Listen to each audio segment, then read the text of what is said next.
जय श्री श्री जगन्नाथ बलदेव सुभद्रा महारानी की जय। शिष्य गौरनिताई की सम्मेत भक्तवृंद की जय। शील प्रभुपाद की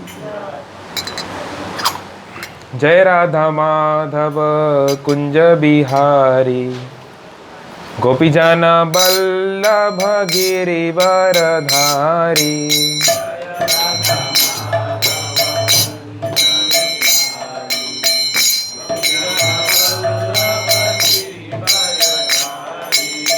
जय राधा माधव कुंज बिहारी गोपी जाना बल्लभ गिरिवर धारी।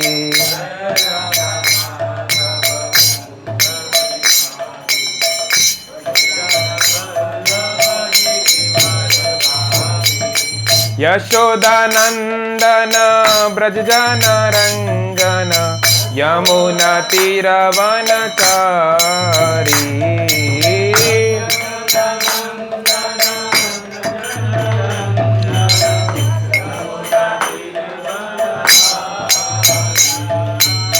यशोदानंदन ब्रज जन रंजन यमुना तीरवनचारी।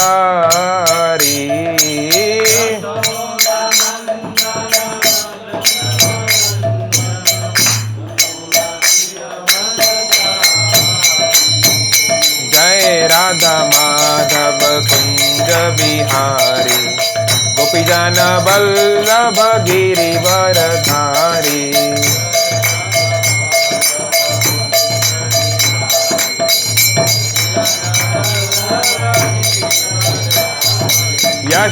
यशोदानंदन ब्रज जन रंजन यमुना तीरवनचारी।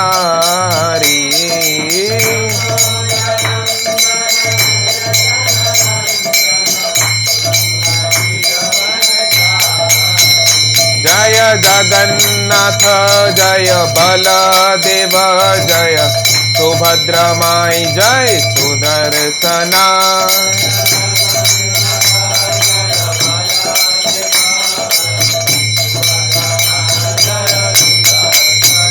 जय गौरनिताई जय गौरनिताई पतित पावन गौरनिताई।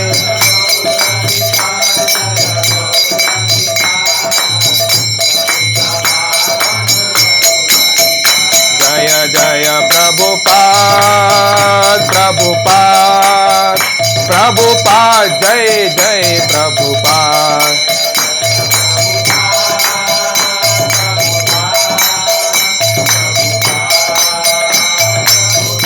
जय जय गुरुदेव गुरुदेव गुरुदेव जय जय गुरुदेव।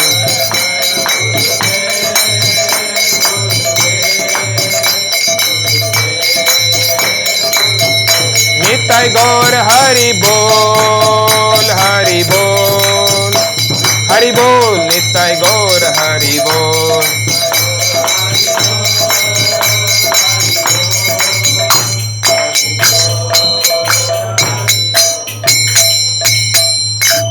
हरिनाम संकीर्तन की जय। ग्रंथराज श्रीमद् भगवद गीता की जय। श्रील वेद व्यास की जय। श्रील प्रभुपाद की जय। समवेत भक्तवृंद की जय। गौर प्रेमानंदे।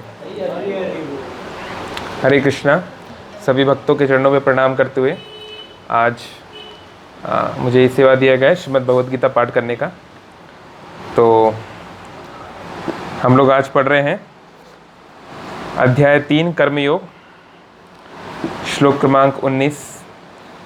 जिनको मोबाइल में खोलना है खोल सकते हैं। और आप में से कौन कौन हिंदी अच्छे से नहीं जानते, यानी कि मुश्किल होगा हिंदी समझना? समझ जानते हैं? अच्छा, तो मैं कल जो सीखा हूँ उसको बोलता हूँ। मुँह टिक्के टिक्के ओडिया भूजे हेले कहे पारे नाए। हाँ ठीक है, ओके आई एम लर्निंग। मैं समझ जाता हूँ 60-70% ओडिया, क्योंकि बंगाली जैसा है और थोड़ा बहुत संस्कृत भी है, लेकिन लोकल ओडिया समझना मुश्किल है। आई मीन थोड़ा होता है। ठीक है, तो हम श्लोक नंबर 19।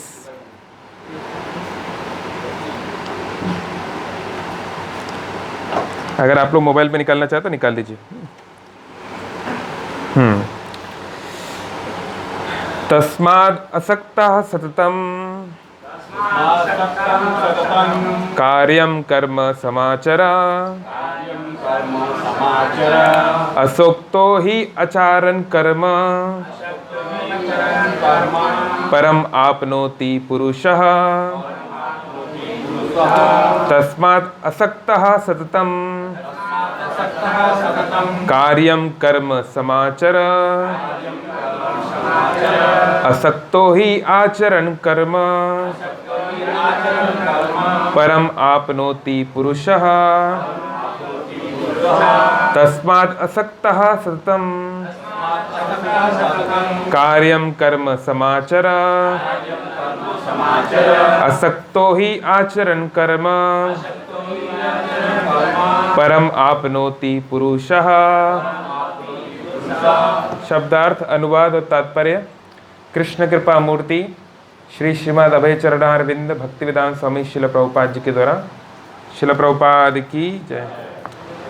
तस्मात्, अतः, असक्तः, आसक्ति रहित, सततम, निरंतर, कार्यम, कर्तव्य के रूप में, कर्म, कार्य, समाचर, करो, असक्तः, अनासक्त, ही, निश्चय ही, आचरण, करते हुए, कर्म, कार्य, परम, परम ब्रह्म को, आपनोति, प्राप्त करता है, पुरुषः, पुरुष या मनुष्य।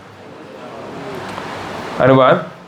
अतः कर्म फल में आसक्त हुए बिना मनुष्य को अपना कर्तव्य समझकर निरंतर कर्म करते रहना चाहिए, क्योंकि अनासक्त होकर कर्म करने से उसे परम ब्रह्म की प्राप्ति होती है। तात्पर्य। भक्तों के लिए श्री भगवान परम है और निर्विशेषवादियों के लिए मुक्ति परम है। अतः जो व्यक्ति समुचित पथ प्रदर्शन पाकर और कर्म फल से अनासक्त होकर कृष्ण के लिए या कृष्ण भावनामृत में कार्य करता है, वह निश्चित रूप से जीवन लक्ष्य की ओर प्रगति करता है। अर्जुन से कहा जा रहा है कि वह कृष्ण के लिए कुरुक्षेत्र के युद्ध में लड़े, क्योंकि कृष्ण की इच्छा है कि वह ऐसा करे।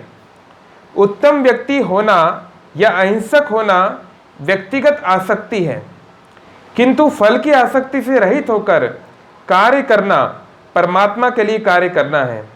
यह उच्चतम कोटि का पूर्ण कर्म है, जिसकी संतुष्टि भगवान कृष्ण ने की है, संस्तुति भगवान कृष्ण ने की है।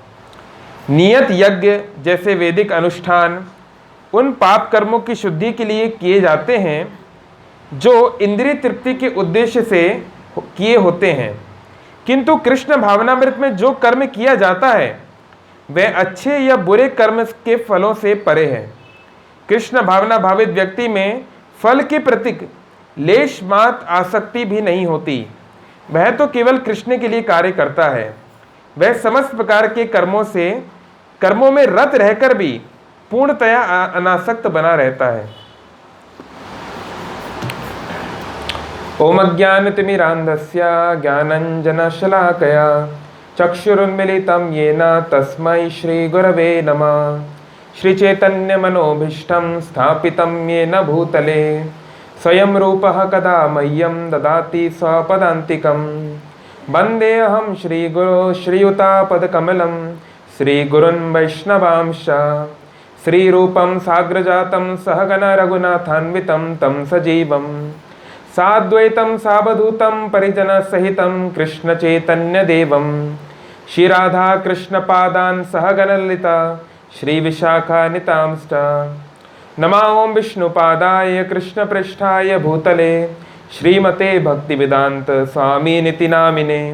नमस्ते सारस्वती देवे गौरवाणी प्रचारिणे निर्विशेष शून्यवादी पाश्चात्य देश तारिणे वाञ्छा कल्पतरुभ्यश्च कृपा सिन्धुभ्यैव च पतितानां पावनेभ्यो वैष्णवेभ्यो नमो नमः।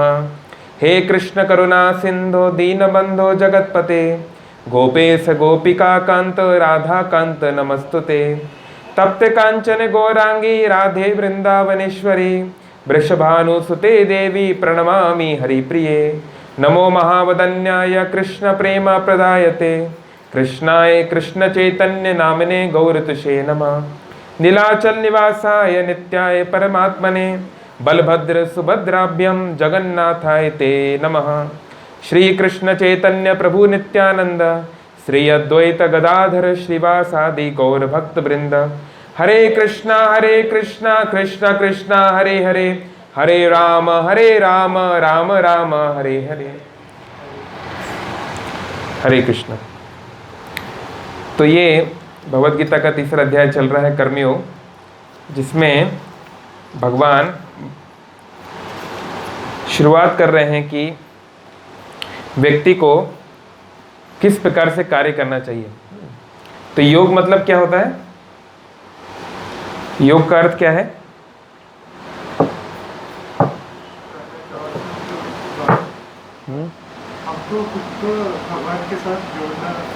हाँ, योग का लिटरल या शाब्दिक अर्थ होता है जोड़ना। जैसे 2 और 3 का योग हुआ 5, एडिशन। तो आत्मा का परमात्मा से कैसे मिलन हो, ये योग की प्रक्रिया है। और कई प्रकार के योग वैदिक शास्त्रों में बताए गए हैं, भगवत गीता में बताए गए हैं। लेकिन ऐसा नहीं है कि सभी योग एक समान है। एक भारत में कुछ लोग का ऐसा मानना है, कुछ धार्मिक गुरु हुए हैं, यतो मत ततो पथ। उनका कहना है जितने मत हैं, मत मतलब कि विचारधारा, तो जितने विचार हैं उतने पथ हैं, यानी भगवान को पाने के असंख्य मार्ग हैं। कोई किसी भी मार्ग से चल सकता है। जैसे कि कुछ लोग जो होते हैं वो नास्तिक हैं, तो वो भी मार्ग है। कोई आस्तिक है तो वो भी मार्ग है। कोई निर्विशेष ब्रह्म का पुजारी है तो वो भी एक मार्ग है। कोई अद्वैतवादी है, मायावादी है, वो भी एक बात है। कोई कर्म योग पालन करता है, कोई ज्ञान योग, कोई हठ योग, कोई अष्टांग योग, कोई भक्ति योग, कोई शाक्त है, कोई शैव है, कोई वैष्णव है। असंख्य मार्ग हैं। कोई भूत प्रेतों की पूजा करता है ना, कोई तांत्रिक है। तो उनका मानना है कि जो भी है, अगर उसको सिंसियरली करेगा तो भगवान के पास पहुंच जाएगा। लेकिन ये सत्य नहीं है, ये फैक्ट नहीं है। कटक से बहुत सारी ट्रेन जाती है, लेकिन हर किसी ट्रेन में बैठ जाने से आप दिल्ली नहीं पहुंचेंगे। कोई ट्रेन दिल्ली जा रही है तो कोई उल्टी दिशा में भी जाएगी। तो जो तालिबानी लोग हैं, जो आतंकवादी हैं, वो सोच रहे हैं कि हम भगवान के लिए, है ना, अल्लाह के लिए अपने प्राण देंगे तो हमको अल्लाह मिल जाएंगे। वो हजारों लोग को मार रहे हैं, उनको लग रहा है ये उनका मार्ग है। तो उनको लग रहा है कि इससे उनकी आध्यात्मिक प्रगति हो रही है। तो ये सत्य नहीं है। दूसरे जीवों को कष्ट देकर या फिर मनमाने ढंग से आध्यात्मिक पथ बनाकर हम आगे नहीं बढ़ सकते। जैसे विज्ञान में, साइंस में, विज्ञान में आप ये नहीं बोल सकते हाँ मुझे लगता है कि हाइड्रोजन और ऑक्सीजन को मिला के वाटर बनता है, वो तो ठीक है, लेकिन मैं हाइड्रोजन और क्लोरीन को मिला के पानी बनाना चाहता हूँ। तो आप ऐसा मनमाना नहीं कर सकते। जो फैक्ट है वो फैक्ट है। तो इसी प्रकार से आध्यात्मिक जो तत्व है वो भी विषय वस्तु पर फैक्चुअल बेसिस पे कार्य करता है। और यही आध्यात्मिक ज्ञान है, कैसे उसको हम अर्जित करें। तो भगवान भगवत गीता में बहुत सारे अलग अलग योग बताए हैं। तो प्रश्न है क्यों अलग अलग योग बताए हैं, है ना? क्यों नहीं डायरेक्ट एक ही चीज बताई जो कि सबसे महत्वपूर्ण है, उसको क्यों नहीं बताया गया? तो वैदिक शास्त्र में बोलते हैं मुंडे मुंडे मतिर भिन्नम। हर एक व्यक्ति की मुंडे में, मुंड मतलब सिर, ओडिया में क्या बोलते हैं, सिर, मुंडी बोलते हैं। वाह, गुड। तो बहुत अच्छा। तो हर एक व्यक्ति के मुंड में मतिर भिन्नम, अलग अलग मति है। इस संसार में देखिए कितने कितने प्रकार के लोग हैं, नहीं, इनको मीठा पसंद है तो इनको मीठा पसंद नहीं है ना, इनको लाल पसंद है तो इनको लाल पसंद नहीं है। कई प्रकार की आप समझ सकते हैं कितने प्रकार के मत हैं। तो वैदिक सनातन संस्कृति की खासियत क्या है? निगम कल्प तरु गलितम फलम। ये कल्प तरु है। तरु मतलब जानते हैं, तरु पेड़, वृक्ष, और कल्प मतलब कल्पना, इच्छाओं को पूरा करने वाला, डिजायर ट्री। तो सामान्य तौर पे जो अन्य संस्कृतियां हैं, चाहे इस्लामिक ट्रेडिशन हो चाहे क्रिश्चियन ट्रेडिशन हो, वहां पे एक बात बोली गई है, जो जीसस क्राइस्ट के फॉलोअर हैं उनको ये 10 कमांडमेंट फॉलो करने हैं, ये 10 नियम मानने हैं। जो मानेगा वो क्रिश्चियन है, जो नहीं मानेगा वो नहीं है। बहुत सीधी सीधी सी बात है ना। ऐसे ही प्रॉफिट मोहम्मद ने कुछ उनकी शिक्षाएं उन्होंने दी हैं, जो उसको मानता है वो फॉलोअर है उनका, जो नहीं मानता वो नहीं है ना। बहुत सिंपल सी बात है। लेकिन वैदिक प्रणाली ऐसी नहीं है। वैदिक प्रणाली में हर एक व्यक्ति को लेके चलने के लिए स्थान रखा गया है। There is scope for everyone in Vedic conception. कि जैसे एक स्कूल होता है, अब एक स्कूल में छोटे बच्चे भी पढ़ रहे हैं, मिडिल स्कूल के बच्चे भी पढ़ते हैं, हाई स्कूल के भी पढ़ते हैं, सीनियर सेकेंडरी स्कूल के भी पढ़ते हैं। तो एक ही टीचर हो सकता है कि अलग अलग स्टैंडर्ड के बच्चों को पढ़ा रहा हो, लेकिन वो हर एक स्टूडेंट को, हर एक छात्र को एक ही ज्ञान नहीं दे सकता। उसको छात्र की स्थिति के अनुसार कुछ कुछ बातें बतानी पड़ती हैं। इसलिए जीसस क्राइस्ट का फेमस स्टेटमेंट है कि I wish to tell you many more things but you can't bear them now. मैं तुम्हें और बहुत कुछ बताना चाहता हूं, लेकिन तुम उसे अभी सुनने के लिए तैयार नहीं हो। न्यू टेस्टामेंट में है ये बात, बाइबल में।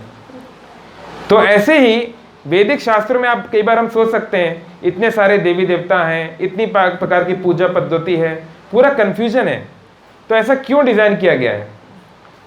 तो ये इसलिए है क्योंकि बहुत प्रकार के लोग हैं, 4 लाख प्रकार के मनुष्य हैं। हम बोलते हैं ना 4 लाख प्रकार की मनुष्य की चेतना होती है। अब इतने प्रकार की चेतना को किसी प्रकार से कॉमन बैकग्राउंड देना, एक कॉमन ग्राउंड देना, उनको एक स्थान पे लाना, ये वैदिक स्क्रिप्चर्स करती हैं, शास्त्र करते हैं। तो इसलिए भगवान बोलते भी हैं गीता में, मनुष्य नाम सहस्त्रेषु, सहस्त्र मतलब हजार, सहस्त्रेषु मतलब हजारों में। तो हजारों मनुष्य में कोई यतति अपि सिद्ध है, कोई सिद्धि प्राप्त करना चाहता है, यानी आध्यात्मिक, कोई आध्यात्मिक मार्ग पे चलना चाहता है, कोई भी आध्यात्मिक मार्ग हो। लेकिन यतताम अपि सिद्धा नाम, ऐसे हजारों सिद्धों में से कोई एक ही है, कश्चित माम वेति तत्वता, जो मुझ तक पहुंच पाता है। कटक में 8 लाख 10 लाख लोग रहते हैं, उसमें से कितने लोग भगवान कृष्ण की शुद्ध भक्ति के मार्ग पे चल पा रहे हैं? बहुत कम। क्यों? ये और ये हमेशा बहुत कम ही रहेगा, ये कभी मेजोरिटी नहीं होने वाला है। हम लोग इस्कॉन कभी भी मेजोरिटी में नहीं आएगा। We can never be a majority religion. क्योंकि इसका कारण ये है कि हो सकता है जगन्नाथ जी के पास करोड़ों ओडिया लोग जाते हैं, लेकिन जगन्नाथ जी की शुद्ध भक्ति करोड़ों लोग नहीं कर सकते। उसका कारण है कि भगवान बोलते हैं ना, ये यथा माम प्रपद्यन्ते तांस तथे भजामि हम। जो जैसा मेरे पास आता है मैं उसके साथ वैसा ही व्यवहार करता हूँ। तो अगर हम भगवान के पास जाते हैं कुछ इच्छाओं को लेकर, तो भगवान वैसा व्यवहार करते हैं। हम जाते हैं भगवान की सेवा के उद्देश्य से, तो भगवान वैसा व्यवहार करते हैं। फिर भी शास्त्र बोलते हैं, ये न केन प्रकारेण मनः कृष्ण निवेशयात्, इस प्रकार से या उस प्रकार से व्यक्ति का मन कृष्ण में लगना चाहिए। तो अगर किसी की इच्छा भी है, भौतिक इच्छा भी है, उसको गाड़ी बंगला चाहिए, उसको सुंदर स्त्री चाहिए, जो कुछ भी चाहिए, अगर वो भगवान के पास जा रहा है तो ये बहुत अच्छा है, बहुत बढ़िया है, क्योंकि वो भगवान के पास जा रहा है। इसलिए हमारे सनातन संस्कृति की खासियत है ना, खासकर जो ओडिया संस्कृति है उसकी खासियत है कि लोग जगन्नाथ जी के पास जाते हैं। ये बहुत बड़ी, मतलब बहुत बड़े भाग्य की बात है। भले ही किसी भी भाव से जाए, लेकिन जा रहा है, ये भी उससे धीरे धीरे उसको सुकृति मिलेगी और एक दिन वो भक्ति के स्तर पे आ पाएगा। तो यहाँ पे 3 अध्याय, 4 अध्याय, 5वें अध्याय को योगा लैडर बोला जाता है। योगा लैडर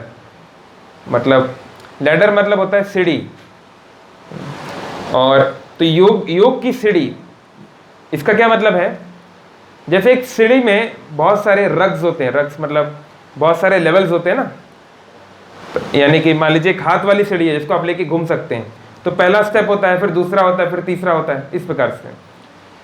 तो ये जो स्टेप्स हैं, ये जो श्रेणियां हैं, इनका काम है हमको आगे जाने में हेल्प करना, है ना, आगे जाने में हेल्प करना।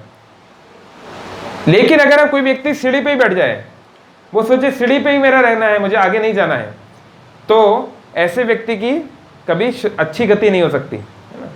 वो सीढ़ी का इस्तेमाल करना चाहिए आगे जाने के लिए। तो ऐसे ही शास्त्रों में, खासकर गीता के 3 से 6 अध्याय तक बहुत सारे योग का वर्णन है, लेकिन भगवान खुद जब हम इसको पढ़ते हैं बताते हैं कि अभी तक मैंने जो बताया ये उससे श्रेष्ठ है, अब मैं जो बता रहा हूं उससे भी श्रेष्ठतर है, इस प्रकार से भगवान बोलते हैं, है ना। तो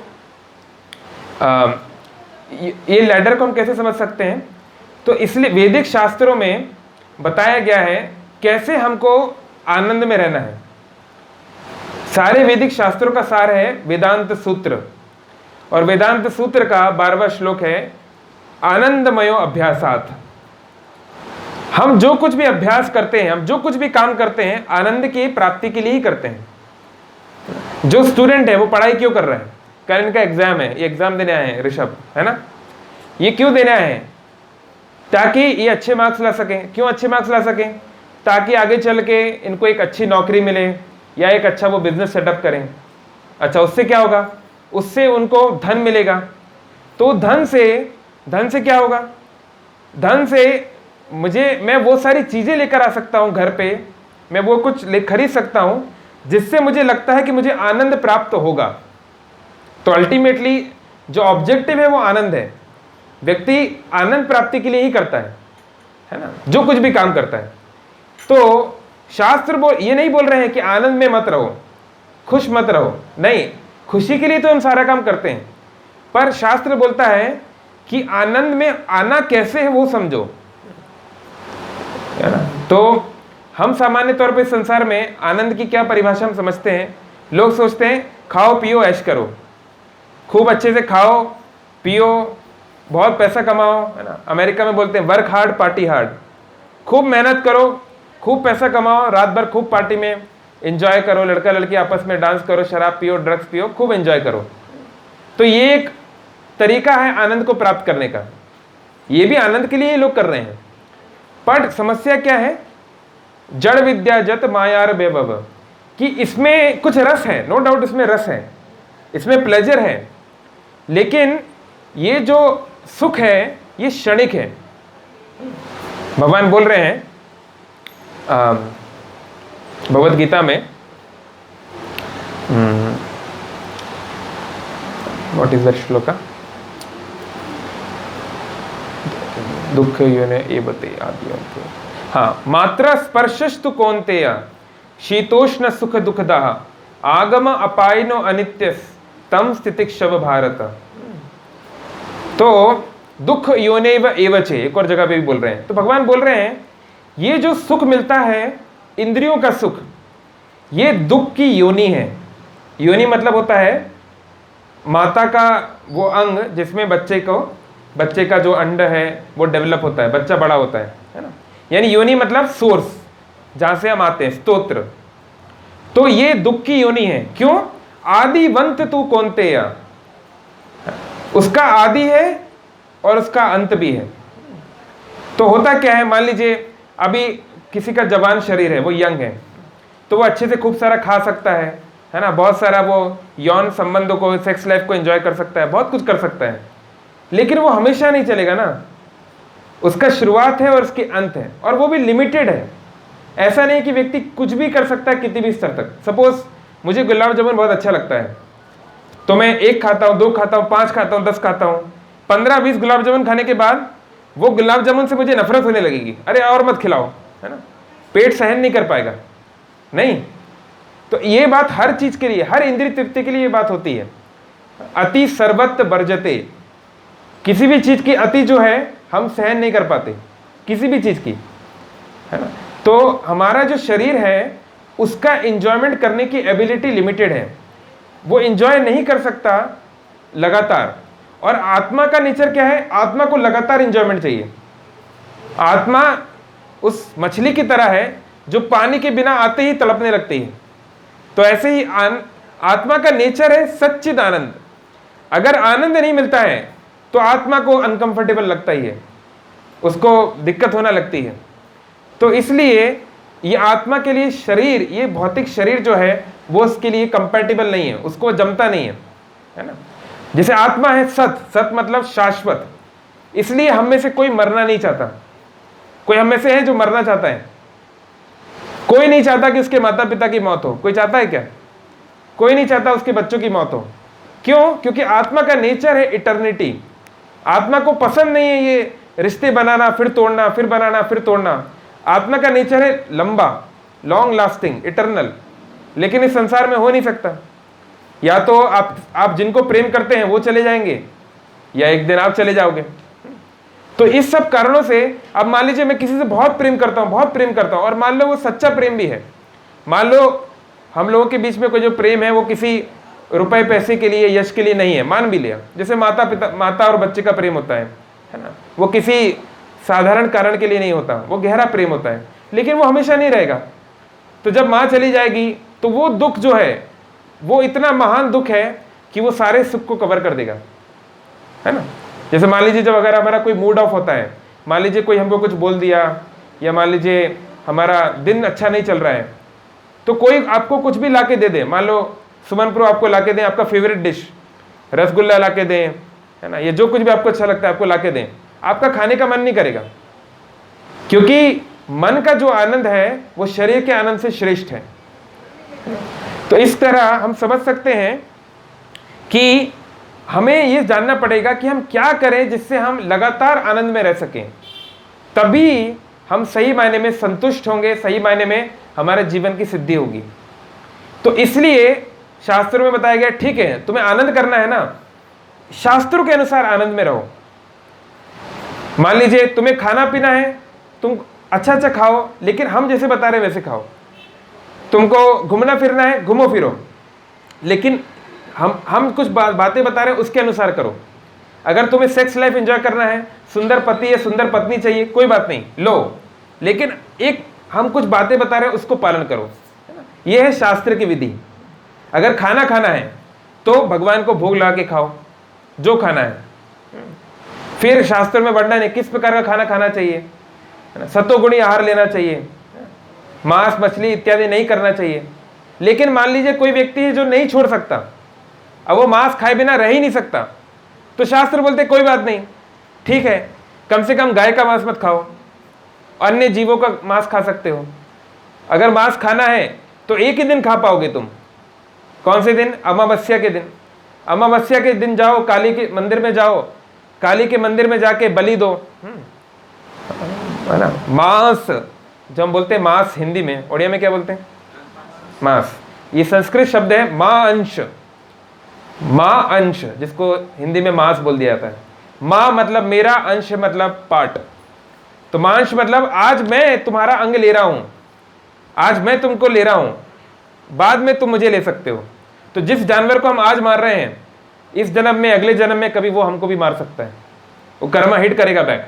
लेकिन कम से कम उस व्यक्ति को कंट्रोल में रखने के लिए कि चलो अगर मांस खाना ही है तो कम से कम महीने में एक ही दिन खाए, कम से कम काली माता के सामने खाए, तो कंट्रोल में खाएगा, ये नहीं कि हर कहीं दुकान से जाके खा लिया। तो इस प्रकार से वैदिक परंपरा में सबके लिए एक स्थान है। इसलिए वैदिक शास्त्रों को समझना बहुत कठिन है। बहुशास्त्र बहुवाक्य चित्ते ते भ्रमित है, क्योंकि चित्त को भ्रमित कर देता है। शिव पुराण कुछ बोल रहा है, देवी पुराण कुछ बोल रहा है, भागवतम कुछ बोल रहा है, सब कुछ अलग अलग बोल रहा है, तो आदमी कंफ्यूज, भाई करना क्या है। तो इसलिए हमको समझना चाहिए कि मान लीजिए आप अपने बच्चे के लिए एक अच्छा स्कूल ढूंढ रहे हैं या कोचिंग क्लास ढूंढ रहे हैं, तो बहुत सारा बोर्ड लगा हुआ है कटक में, है ना, फलाना मैथ्स क्लास, फिजिक्स क्लास, ये क्लास, वो क्लास। तो किसी भी क्लास में आप एडमिशन नहीं कराएंगे, आप पूरी रिसर्च करेंगे कि वहाँ पे प्रोफेसर कैसे हैं, वहाँ का रिजल्ट कैसा है, जो बच्चे वहाँ से पढ़ के गए उनका कैसा कैसा मार्क्स आया, वो आज कहाँ कहाँ पर है, नहीं, उसके अनुसार फिर आप करेंगे ना। तो ऐसे ही भगवान ने गीता में बहुत सारे उपदेश दिए हैं, लेकिन धीरे धीरे बहुत चालाकी से भगवान ये बात बोले हैं कि कैसे कैसे हम ये समझ सकते हैं कि किस मार्ग का, किस योग की कितनी शक्ति है। तो उसको सामान्य सरल भाषा में बोलने के लिए, तो पहला होता है कर्मकांड। कर्मकांड मतलब जिस व्यक्ति को भगवान से कुछ ज्यादा लेना देना नहीं है, लेकिन ऐसे व्यक्ति को भी भगवान से जोड़ने के लिए शास्त्रों में क्या है, ठीक है तुम कुछ ज्यादा, तुम्हें भक्ति करने की जरूरत नहीं है, बस तुम कुछ कांड मतलब कुछ कार्य करो जिससे तुम एंजॉय कर पाओगे। तो क्या करना है, ये फलाना यज्ञ कर दो तो तुम्हारी फसल अच्छी होगी, ये फलाना व्रत कर लो, इतने सोमवार का व्रत कर लो, अच्छी पत्नी मिल जाएगी, अच्छा पति मिल जाएगा, ये फलानी जगह पे तीर्थ करे आओ, यहाँ पे इस नदी में स्नान कर लो, तुम्हारे पाप समाप्त हो जाएंगे। तो इस प्रकार से कर्मकांड में व्यक्ति को इस संसार में कैसे खुश रहना है ये सिखाया जाता है, कि शरीर को कैसे आनंद में लाए, कैसे शुभ संपत्ति घर आवे, कष्ट मिटे मन का, है ना, ये सब सिखाया जाता है। और देवी देवताओं की पूजा, वक्रतुंड महाकाय सूर्य कोटि समप्रभा निर्विघ्न कुरु में देवा सर्व कार्येषु सर्वदा, गणेश जी का प्रणाम मंत्र है। तो पहले लाइन में गणेश जी की स्तुति है कि कैसा उनका दिव्य शरीर है इत्यादि, पर दूसरी लाइन में क्या है, निर्विघ्न कुरु में देवा, हे देव मेरे जो मैं कार्य करता हूं ना उसमें से विघ्न हटा दो, सर्व कार्येषु सर्वदा, सारे कार्यों में हर जगह। तो यानी कि देवी देवताओं के पास हम जा भी रहे हैं तो कुछ हमारी इच्छाएं हैं कि हम जो है घर में सुखी से रहें, शांत रहें, और हाँ ठीक है कुछ हम कुछ डोनेशन कर देंगे, कुछ हमारा कुछ हम उपवास कर लेंगे, कुछ कार्यकलाप कर लेंगे, इसे बोलते हैं कर्मकांड। ये बिजनेस डील की तरह है। तो अगर आज गणेश जी ने अच्छा परफॉर्म नहीं किया, हम गणेश जी के मंदिर में गए पर उतना हमको फायदा नहीं हुआ, तो क्लाइंट चेंज हो जाता है, तो गणेश जी आउट, साईं बाबा इन क्योंकि साईं बाबा का परफॉर्मेंस ज्यादा अच्छा है। तो फिर व्यक्ति क्या करता है, उसकी श्रद्धा इधर उधर हो जाती है। तो अब साईं बाबा अच्छा परफॉर्म कर रहे हैं, अभी मार्केट में चल रहे हैं, तो साईं बाबा के पास चले गए। फिर साईं बाबा अगर इच्छा पूरी नहीं कर पाए तो किसी और के पास चले गए। बहुत और लाखों ऑप्शन है, बहुत सारे देवी देवता है, कोई कमी नहीं। तो इसलिए गीता में बोल रहे हैं भगवान, कामे स्थितिर हृत ज्ञाना प्रपद्यन्ते अन्य देवता तम तम नियमम आस्थाया प्रकृते नियता स्वया। ये कोई नई बात नहीं है, हजारों साल से ऐसा ही हो रहा है, ये कोई नई बात नहीं है कि अभी नया नया शुरू आए। भगवान बोल रहे हैं कामेश, काम भावना के कारण, हृत ज्ञाना, जिनका ज्ञान हट जाता है, हर लिया जाता है माया के द्वारा, प्रपद्यन्ते अन्य देवता, वो मुझे छोड़ के दूसरे देवी देवताओं के पास चले जाते हैं, वो मेरे पास नहीं आते, अन्य देवी देवताओं के पास चले जाते हैं। तम तम नियमम आस्थाया, उनके नियमों में उनकी बहुत आस्था है। अभी नवरात्रि आएगा तो भैया पूरा वेजिटेरियन बन गया, वो साल में हर रोज चिकन मटन खा रहा है, लेकिन नवरात्रि में देखेगा भी नहीं, शायद पानी भी नहीं पिएगा, ऐसा भी हो सकता है।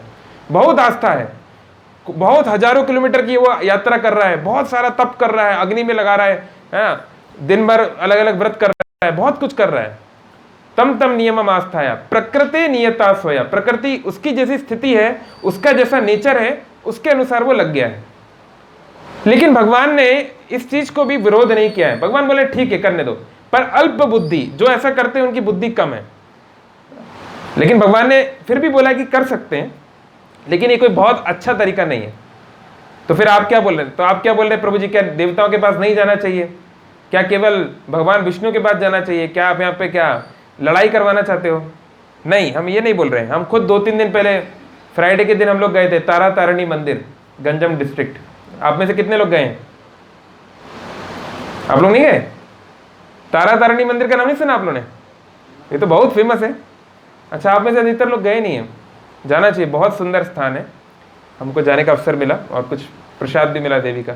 तो ऐसा नहीं है कि भक्त जो है देवी देवताओं के पास नहीं जाता, जाता है, पर किस भाव से जाता है, वो उन्हें भगवान जगन्नाथ भगवान कृष्ण का प्रिय समझता है। ऐसे बोला जा रहा है भागवतम में, या पद्म पुराण में बोल रहे हैं शिव जी माता पार्वती को, आराधना नाम सर्वेशाम, सभी प्रकार की आराधनाओं में विष्णु आराधना परम, विष्णु की आराधना श्रेष्ठ है। ये मैं नहीं बोल रहा हूं, भगवान शिव बोल रहे हैं, आप देख सकते हैं पद्म पुराण में। तस्मात् परतरम देवी, लेकिन हे देवी उससे भी बढ़ के क्या है, परतरम, उससे बढ़ के क्या है, तदीया नाम समर्चनम, उनसे संबंधित चीजों की अर्चना करना, यानी भगवान के भक्तों की अर्चना करना भगवान की अर्चना करने से भी श्रेष्ठ है। क्यों? क्योंकि भगवान, जैसे मान लीजिए आपके घर पे मुकेश अंबानी आए, बहुत अमीर आदमी है, मुकेश अंबानी आपके घर पे आए, तो आप उनको कैसे प्रसन्न करेंगे? आप उनके लिए अच्छा अच्छा सोफा लाएंगे, जो हाईएस्ट क्लास का आपका खाना आप बना सकते हो, जो आप फैसिलिटी ला सकते हो, आप दोगे। पर मुकेश अंबानी के लिए वो सब क्या है? जिसका घर ही 700-800 करोड़ का बना हो, उसको आप क्या, आप जो है 2-4 लाख कमाने वाले, आप क्या फैसिलिटी दे पाओगे? तो मुकेश अंबानी को संतुष्ट करना कठिन है। लेकिन मान लीजिए अंबानी जी के साथ एक उसका छोटा बच्चा है, 5 साल का बच्चा है, तो उसको संतुष्ट करना बहुत आसान है। एक कैडबरी ला के दे दो है ना, उसको कुछ मीठी मीठी बातें कर दो, कुछ उसके साथ खेल लो, गेम्स खेल लो, तो खुश हो जाएगा। नहीं तो उसको खुश देख के अंबानी जी आप पे खुश हो जाएंगे। तो ऐसे ही भगवान को संतुष्ट करना बहुत कठिन है, क्योंकि भगवान हमारा हिस्ट्री जानते हैं। ये बहुत मंदिर आ रहा है, बहुत हाथ पैर मार रहा है, लेकिन पिछले करोड़ों जन्मों से क्या किया मैं जानता हूं, उसको सारा हिस्ट्री भगवान जानते हैं। लेकिन भक्त जो होते हैं वो अधिक कृपालु होते हैं भगवान से भी ज्यादा कृपालु। इसलिए हम देखते हैं कि किसी भी मंदिर में हम जाते हैं, जैसे इस्कॉन मंदिरों में शिला प्रभुपाद जी, किसी आप रामानुज संप्रदाय के मंदिर में जाएंगे तो रामानुजाचार्य जी, है ना, अलग अलग, हमेशा आचार्यों की वंदना पहले होती है। फेमस गुरु कबीरदास जी बोले ना, गुरु गोविंद दो खड़े काके लागे पाए, बलिहारी गुरु आपने गोविंद दियो बताए। अगर गुरु और गोविंद दोनों आपके सामने खड़े हैं तो पहले गुरु को प्रणाम करना चाहिए, बाद में गोविंद को, क्योंकि गुरु की कृपा से गोविंद आपको मिले हैं। तो कहने का मतलब है कि हम भी देवी देवताओं की शरण में जा सकते हैं, लेकिन उनको भक्त के रूप में देखते हुए, है ना। जब सनातन गोस्वामी, हमारे एक महान आचार्य, उन्होंने एक जगह लिखा है कि मान लीजिए साक्षात माया देवी अगर आपके पास आती है, साक्षात महामाया आपके पास आती है, तो आपको हाथ जोड़ के उनको प्रणाम करते हुए बोलना है कि हे देवी कृपा करें कि आपके भाई का मैं भक्त बन सकूं। ये जो सुभद्रा है ना, सुभद्रा मतलब होता है योग माया, जो आध्यात्मिक जगत में जो भगवान की भ्रम करने वाली जो शक्ति है उसे बोलते हैं योग माया। आध्यात्मिक जगत में भी भ्रम होता है। जैसे यशोदा का लग रहा है कि कृष्ण उनका छोटा सा लाला है ना, वहां पे सब लोगों को लगता है, ब्रजवासियों को, कि कृष्ण तो उनके जैसा एक साधारण ग्वाल है।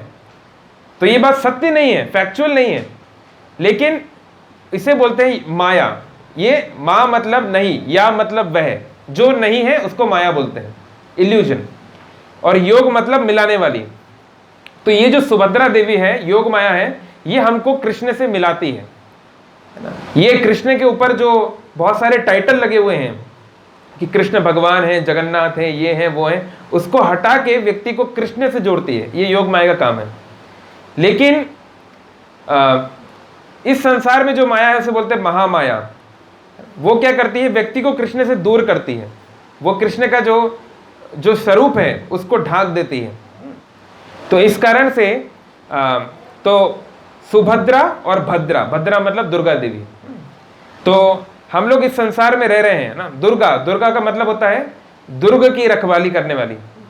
दुर्ग जानते हैं? यहाँ पे दुर्ग है। अभी हम लोग गए गंजम में, जौगढ़ दुर्ग, फोर्ट क्या बोलते हैं, किला क्या बोलते हैं उड़िया में? दुर्ग बोलते हैं। तो दुर्गा मतलब जो दुर्ग की अध्यक्ष है, जो दुर्ग की मालकिन है, उन्हें दुर्गा बोलते हैं। तो ये संसार एक दुर्ग की तरह है, ये एक किले की तरह है जो चारों तरफ से बंधा हुआ है।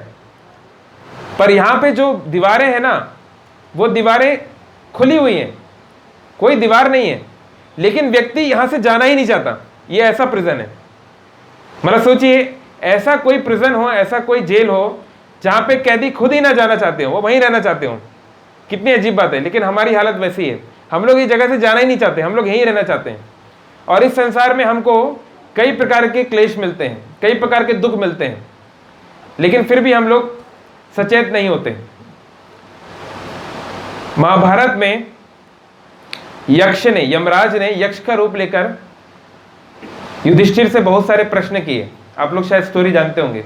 कितने लोग स्टोरी जानते हैं वो वाला, कि पांचों पांडव और द्रौपदी जो है वन में गए हुए थे, द्रौपदी को प्यास लगी, फिर सारे पांडव एक एक करके जाने लगे पानी ढूंढने के लिए। सब सुने है ना स्टोरी? तो सब जाने लगे, तो चारों पांडव जो है मर गए, 4 पांडव मर गए, केवल युधिष्ठिर बचे। यक्ष ने बोला ये चारों बिना मुझसे परमिशन लिए मेरा पानी पी रहे थे, इसलिए मैंने इनको मार दिया। अगर मेरे प्रश्नों का जवाब दिए बिना तुम भी पियोगे, तुम भी मारे जाओगे, तो प्रश्नों का उत्तर दो। तो युधिष्ठिर कहा ठीक है, पूछिए क्या प्रश्न है। तो बहुत सारे प्रश्न पूछे गए हैं। तो उसमें एक प्रश्न है बहुत फेमस है, किम आश्चर्यम, आश्चर्य की बात इस संसार में क्या है? What is the most wonderful thing in this world? तो अगर हमसे पूछा जाएगा तो हम बोलेंगे शायद ताजमहल, कोई बोलेगा लाल किला, कोई बोलेगा ग्रेट वॉल ऑफ चाइना, है ना, great wonders of the world. लेकिन युधिष्ठिर ने कुछ और ही उत्तर दिया। कोई जानते हैं क्या उत्तर दिया? आप जानते हैं माता जी, बहुत बढ़िया। युधिष्ठिर ने बोला अहानि अहानि भूतानि गच्छन्ति यमालयम शेषः स्थावरम इच्छन्ति किम आश्चर्यम अथा परम। किम आश्चर्यम अथा परम, इससे बढ़कर क्या आश्चर्य हो सकता है कि अहानि अहानि भूतानि गच्छन्ति यमालयम, जो जो इस संसार में जन्म लेते हैं वो सब मृत्यु को प्राप्त होते हैं। आज तक ऐसा एक भी व्यक्ति है जिसने जन्म लिया और जिसकी मृत्यु नहीं हुई? एक भी ऐसा कोई एग्जाम्पल है? नहीं। हर एक व्यक्ति की मृत्यु निश्चित है, यहां तक कि ब्रह्मा जी की भी मृत्यु निश्चित है। हर व्यक्ति को मरना है। ब्रह्मा जी को 155 ट्रिलियन ईयर्स 40 बिलियन ईयर्स के बाद मरना है, उनके 100 साल खत्म हो जाएंगे। हर व्यक्ति की मृत्यु निश्चित है। लेकिन हम देखते हैं हमारे दादाजी चले गए, हमारे परदादाजी चले गए, कईयों के तो माता पिता भी चले गए, तो हम जानते हैं कि एक दिन जाना है। लेकिन शेषः स्थावरम इच्छन्ति, लेकिन यहां पे जो बच गए हैं, जो अभी तक जीवित हैं, हम चाहते हैं कि हम यहीं बस जाएं। हम लोग ऐसे अपने जीवन को जी रहे हैं जैसे यहीं पे रहना है, हमको कहीं जाना ही नहीं है। तो किम आश्चर्यम अथा परम, इससे बढ़ के और क्या आश्चर्य हो सकता है? मान लीजिए आप कटक से दिल्ली जा रहे हैं, है ना, भुवनेश्वर आया, फिर कुछ और आया, बालेश्वर आया, अलग अलग स्टेशन आया, तो लोग आएंगे, मिलेंगे, बातचीत होगी, फिर लोग उतरेंगे, जाएंगे। सफर में ये होता ही है, लोग आते हैं, मिलते हैं, चले जाते हैं। लेकिन अगर आप सोचने लगो कि मैं जीवन भर ट्रेन में ही रहूंगा, तो ये मूर्खता है। एक ना एक दिन तो दिल्ली आएगी, आपको जाना ही पड़ेगा। तो ऐसे ही हम सभी लोग, चाहे हमारे रिश्तेदार हो, चाहे परिवार हो, चाहे दोस्त हैं, ये नदी में बहने वाले लकड़ी के ढेर के समान है। कभी कभी हम मिलते हैं, कभी कभी हम अलग हो जाते हैं। तो इसलिए ऐसा नहीं है कि हमें उनके प्रति हमारे कर्तव्य को पालन नहीं करना है, या सामाजिक या जो पारिवारिक जो जिम्मेदारियां होती है वो नहीं करना है, करना है। लेकिन समझना है कि ये टेम्पररी ड्यूटी है, ये परमानेंट ड्यूटी नहीं है, ये हमेशा आपके साथ नहीं रहेगी। आज से 30 साल, 40 साल, 50 साल पहले ना आप इस परिवार के थे, ना आप उड़ीसा के थे, ना आप हिंदुस्तानी थे, ना आप पृथ्वीवासी थे, ना जाने आप किस ग्रह में कहाँ पे कहाँ रह रहे होंगे, और 50-60 साल बाद आप नहीं रहोगे, है ना। मान लीजिए आप 100 साल भी जीते हो, है ना, तो अगर आपकी उम्र हो गई है 20-25 साल, 30 साल हो गई है, तो 50, 60, 70, 80 साल बाद तो जाना ही है। तो कहने का मतलब है कि शास्त्र हमको ये सिखाते हैं कि संसार में एंजॉय करो, ठीक है, लेकिन अरे भाई 50 साल बाद कहाँ जाओगे, उसकी भी तो तैयारी करो, है ना। खेलना कूदना चाहिए, लेकिन एग्जाम की तैयारी भी करना चाहिए, ताकि आप आगे अपने भविष्य का निर्माण कर सकें, है ना। हम लोग हमेशा भविष्य को लेकर चिंतित रहते हैं, बच्चे की पढ़ाई कहाँ होगी, कहाँ नौकरी होगी, कहाँ जॉब होगा, कहाँ सेटल होगा। बहुत अच्छा, होना चाहिए। अरे ऐसे ही मरने के बाद कहाँ सेटल होगा, वो भी तो तैयारी करनी चाहिए ना, किधर जाएगा, क्या करेगा। और इस संसार में रहते हुए भी, चलो उस जगह पे जो होगा सो होगा, इस संसार में भी अगर आप खुश रहना चाहते हैं तो धर्म का पालन करना ही पड़ेगा, नहीं तो आप खुश नहीं रह पाएंगे। जितना आप धर्म से दूर रहेंगे उतना आप आनंद से दूर रहेंगे। बहुत सरल बात है। इसलिए प्रैक्टिकली आप देख सकते हैं भक्तों का जीवन, उनका जीवन कैसा है, उनका आनंद कैसा है, और एक सामान्य व्यक्ति, और आप खुद अंतर कर पाएंगे प्रैक्टिकली। तो भगवान बोल रहे हैं कि कर्म कांड कर सकते हैं, कर्म कांड को बोलते हैं आसक्त कर्म योग, है ना। यह साधारणतः यानी कि योग यानी कि भगवान से जुड़ना, कर्म करो, ऐसा कर्म करो कि आप भगवान से जुड़ सको, है ना। तो कर्म योग में साधारण तौर पे क्या होता है, भगवान बोले हैं कर्मण्येव अधिकारस्ते मा फलेषु कदाचन। हाँ, लेकिन सब लोग पहला लाइन ही बोलते हैं, बस दूसरा लाइन नहीं बोलते।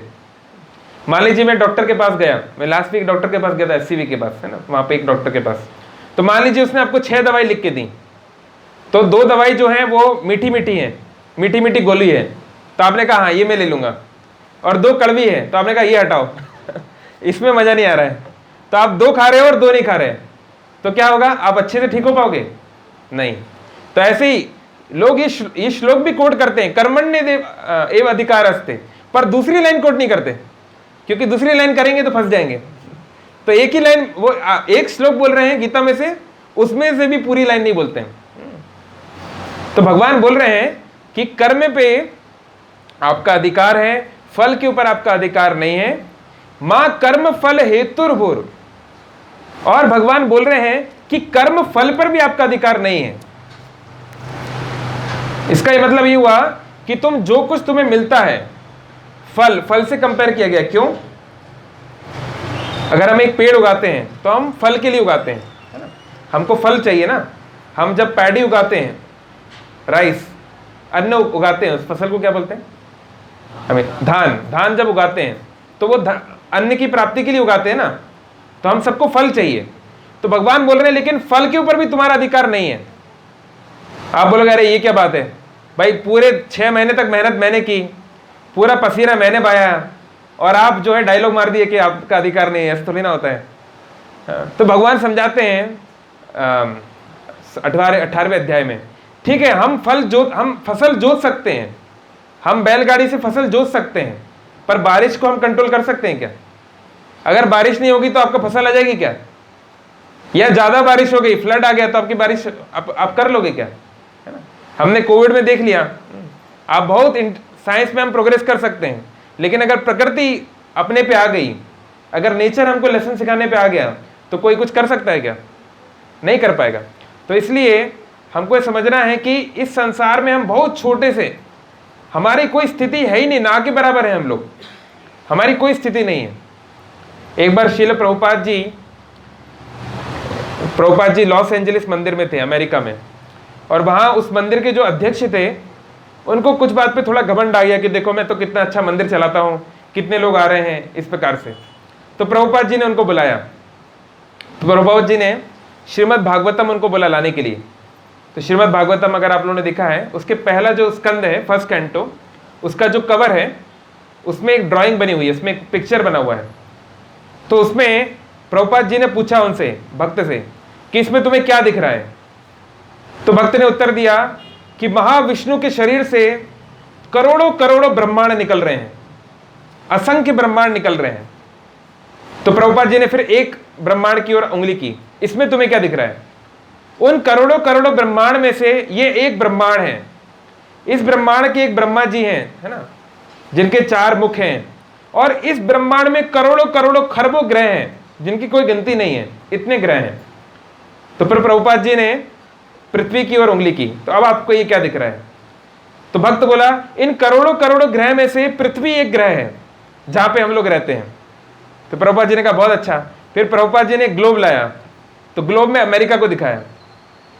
तो प्रभुपाद जी ने बोला कि इस बहुत बड़े ब्रह्मांड के, जिसमें असंख्य ब्रह्मांड है, उसमें से एक छोटे से ब्रह्मांड में आप रहते हो। उस ब्रह्मांड में करोड़ों करोड़ों ग्रह हैं, उसके एक छोटे से ग्रह में आप रहते हो। उस पृथ्वी पर सैकड़ों देश हैं, उसके एक छोटे से देश अमेरिका में आप रहते हो। उस अमेरिका में सैकड़ों हजारों शहर और गांव हैं, उसके एक छोटे से शहर लॉस एंजलिस में आप रहते हो। इस लॉस एंजलिस में 2 करोड़ लोग रहते हैं, करोड़ों करोड़ों घर हैं, उसमें से एक छोटे से घर में आप रहते हो जहां पे आपका मंदिर है, और उसमें भी आपको घमंड हो रहा है। देखो भाई तुम्हारी स्थिति, क्या घमंड कर रहे हो? तुम्हारा स्थिति है कहां? महाविष्णु किधर है, तुम किधर हो? तो इस प्रकार से श्रील प्रभुपाद जी ने उनको समझाया, और हम सबको ये समझना है कि हमारी स्थिति क्या है। हम लोग सोचते हैं अगर मैं नहीं रहूंगा तो मेरा परिवार कैसे चलेगा, मेरा देश कैसे चलेगा। अरे बहुत सारे बड़े बड़े लोग आए, 30 मार का आए, चले गए, दुनिया चलती रहती है, दुनिया किसी का वेट नहीं करती।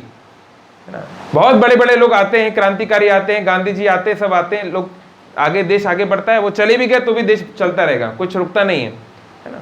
लोग सोचते थे कि सुनील गावस्कर रिटायर हो जाएंगे तो टीम, इंडियन टीम का क्या होगा। तेंदुलकर आ गया, फिर तेंदुलकर चला गया, लोग सोचे अब क्या होगा, कोहली आ गया, तो दुनिया चलती रहेगी, है ना। जो बच्चे अनाथ भी हो जाते हैं ना, उनका जीवन भी भगवान चलवा देते हैं, अगर चलवाना है तो। अगर उनके भाग्य में है तो अनाथ व्यक्ति भी बहुत बड़ा बन सकता है। तो कहने का तात्पर्य है कि हमारी स्थिति बहुत कमजोर है संसार में।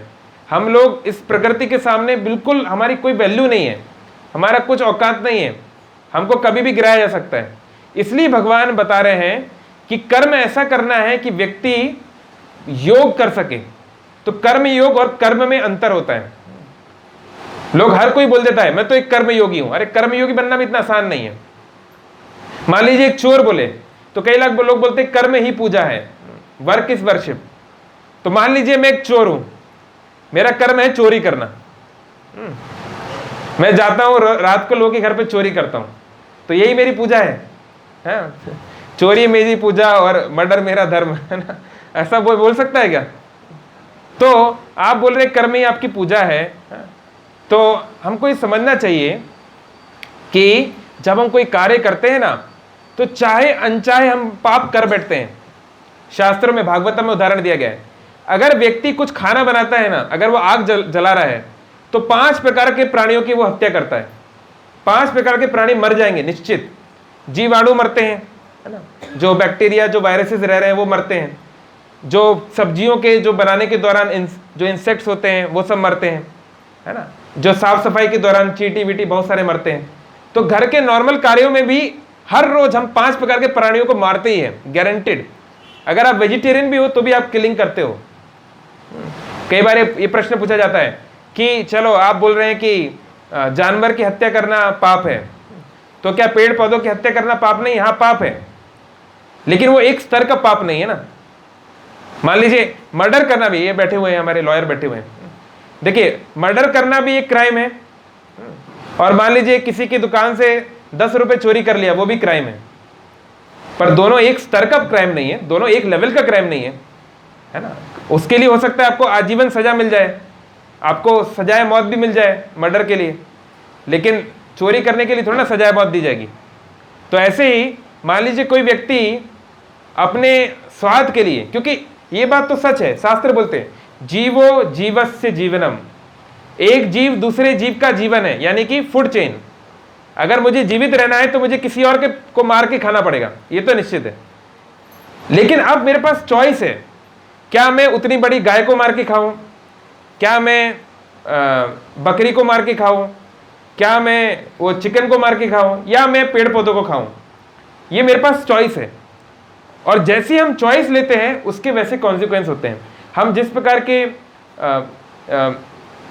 प्रकार की हम जो भी कार्य करेंगे उसके अनुपात में कर्म आता है। तो वेजिटेरियन होना अच्छा है क्योंकि हम कम से कम नुकसान कर रहे हैं।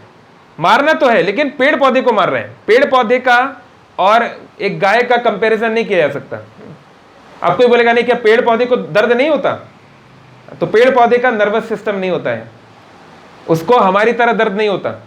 जैसे मान लीजिए यहाँ पे एक गाय बैठी है या कुत्ता बैठा है, अगर मैं उसको थोड़ा मार दूं, थोड़ा टच कर दूं, तो तुरंत वो रिएक्ट करेगी, कुत्ता भौंकने लगेगा, है ना, है ना, करेगा कि नहीं? तो इसको बोलते हैं कवर्ड कॉन्शियसनेस, श्रंकन कॉन्शियसनेस, संकुचित चेतना। जानवरों की होती है संकुचित चेतना, लेकिन पेड़ पौधों की होती है कवर्ड कॉन्शियसनेस, मतलब आवृत चेतना। आवृत चेतना मतलब उनकी चेतना ढकी हुई है। एक पेड़ को आप कितने भी चाटे मारते रहिए, वो रिएक्ट करते हुए दिखाई देगा आपको?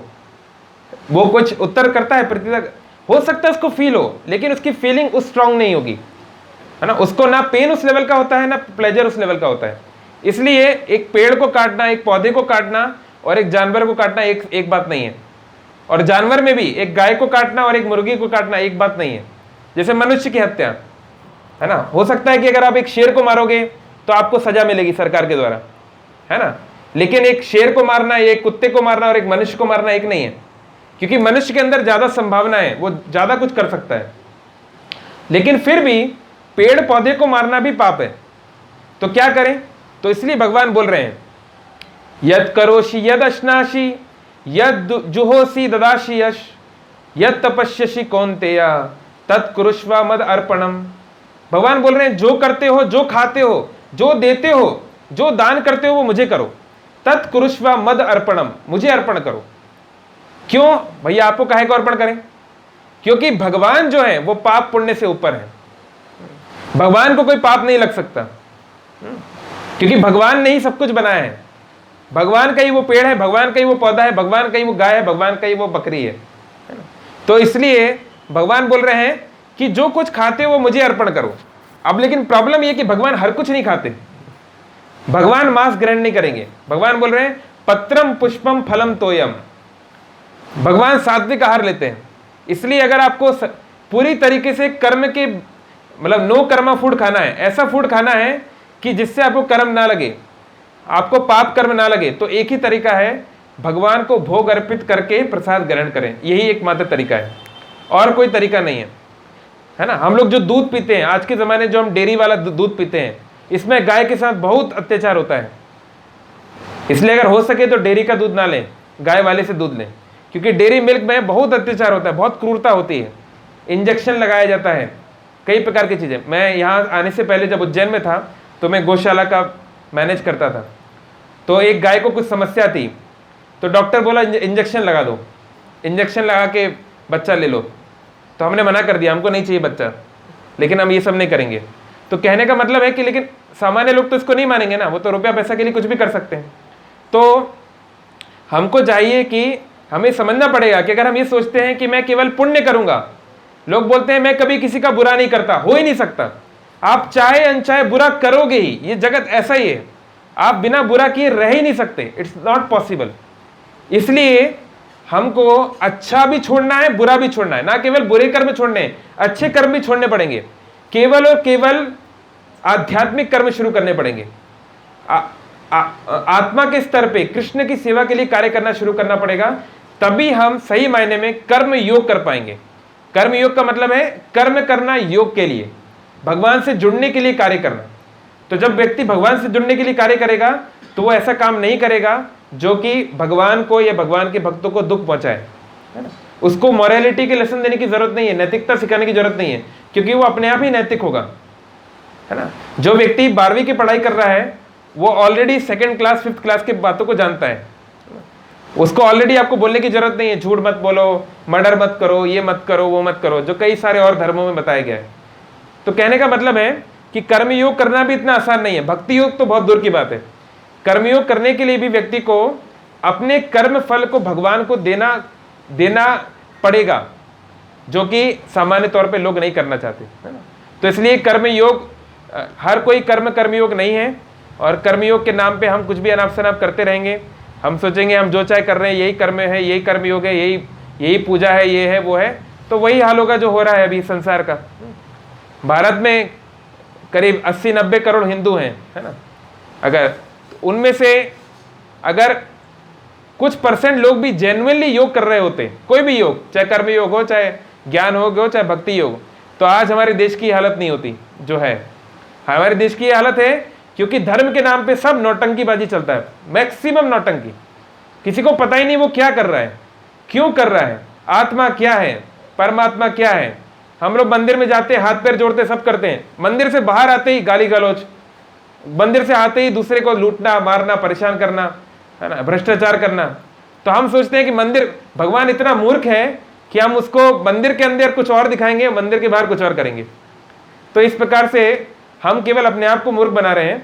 अगर हम सच में आगे बढ़ना चाहते हैं भक्ति में, अगर हम सच में खुश रहना चाहते हैं, आनंद का मार्ग चाहते हैं, तो हमें गीता को पढ़ना चाहिए, जानना चाहिए कि हमें कैसा आचरण करना है, हमसे क्या एक्सपेक्ट किया जाता है, वो हमको जानना चाहिए। ठीक है, बहुत धन्यवाद, समय हो गया। हरे कृष्णा। कोई कमेंट या क्वेश्चन, कोई टिप्पणी या प्रश्न?